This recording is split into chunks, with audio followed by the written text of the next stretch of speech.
We thought that week 3 might bring Georgia's first challenge of the 2023 season. I'm not so sure right now, but we shall see when they get together in Athens when Georgia opens up SEC play against South Carolina. Got Anthony Dasher here. You can catch him on rivalsugasports.com. Anthony, what's going on today? Just getting ready for the SEC opener. There it is.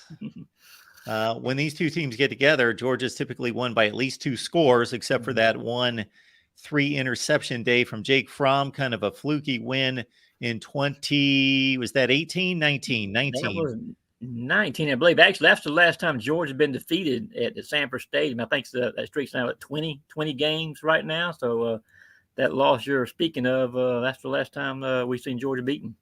That would make sense. Yeah, the Bulldogs missed a field goal late in that one. All right. Talk about the first couple games. Not a whole lot to go on, although I will say that maybe what's been the best offensive line in the country, there's been some talk out there that maybe not performing up to its standards so far. And, I think that's fair to say. I mean, even Tate Ratledge, we spoke to him earlier this week, mentioned the fact they have not been quite as physical as they need to be. I know, both, UT Martin and Ball State showed some off balance, odd looks on defense with the defensive line. But, as Tate said, that's no excuse. When you're Georgia, you should be able to, move guys out of the way pretty easily, no matter what your opponent is lined up, especially in these non-conference games. So that's an area I know they want to try to get better at this week. And they'll need to once Georgia, starts SEC play on Saturday against South Carolina.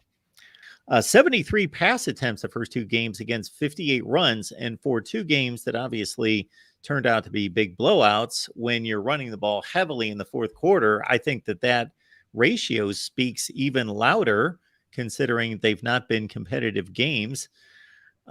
Is that a intended philosophy to be that pass heavy?